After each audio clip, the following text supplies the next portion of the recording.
I don't know if I've just gotten used to Mexico, if the east half of the country is just much more enjoyable, or if the rainy season has just cleaned up the place.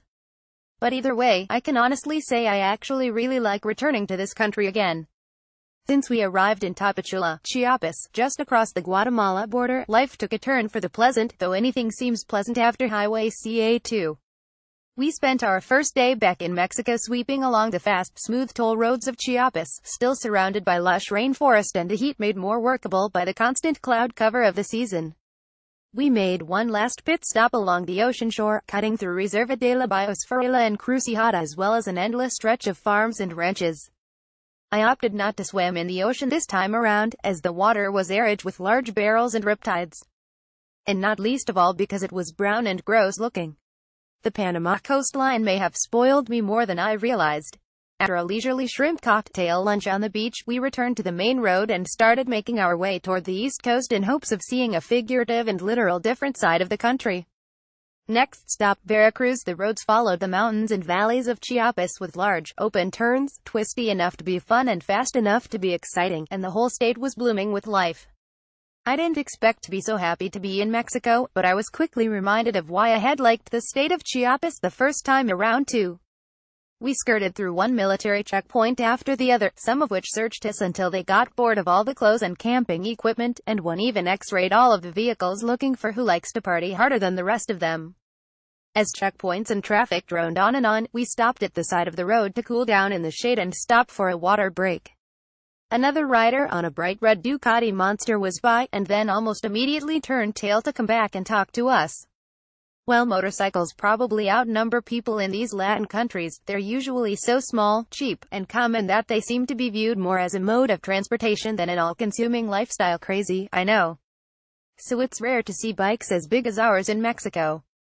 It seems that all of the riders who do have bigger bikes, however, share the same kind of enthusiasm that other riders have for bikes and each other in the States. He was wearing a Jorge Lorenzo replica helmet and a Valentino Rossi branded balaclava, a combination that probably should never be expected to work in unity, and was immediately disappointed to learn neither of us spoke Spanish beyond the simple phrases we picked up along the way and some of the swear words I learned in high school. Still seemed excited to see other riders though, so he stuck around to admire the FZs and bid us farewell in his best English, "Ride safe."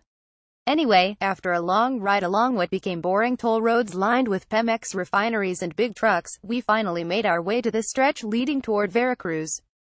With about 30 kilometers to go, Hollywood coasted to the side of the road, hot, exhausted, and with a chain that seemed to be spinning in place on its front sprocket.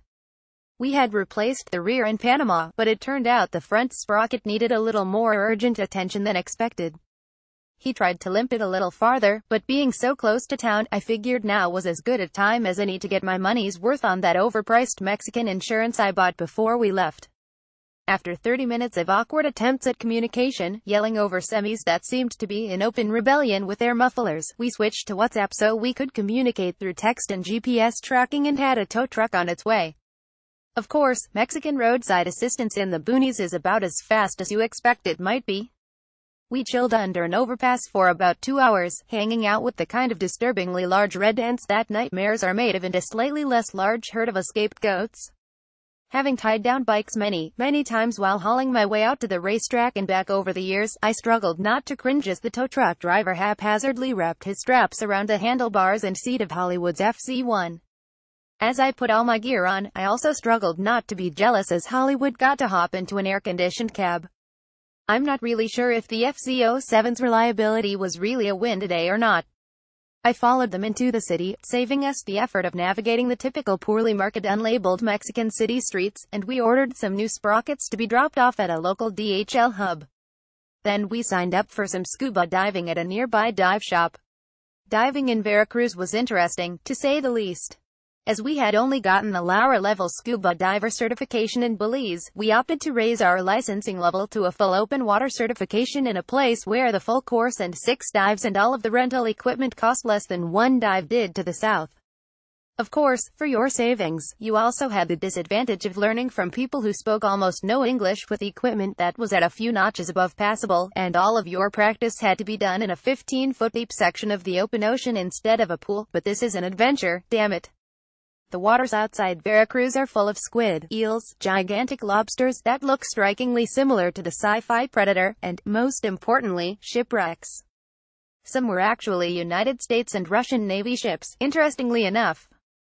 If you go far enough out, supposedly there are also some Spanish treasure ships from centuries past that sunk after leaving Veracruz, so I'll have to come back and see those someday.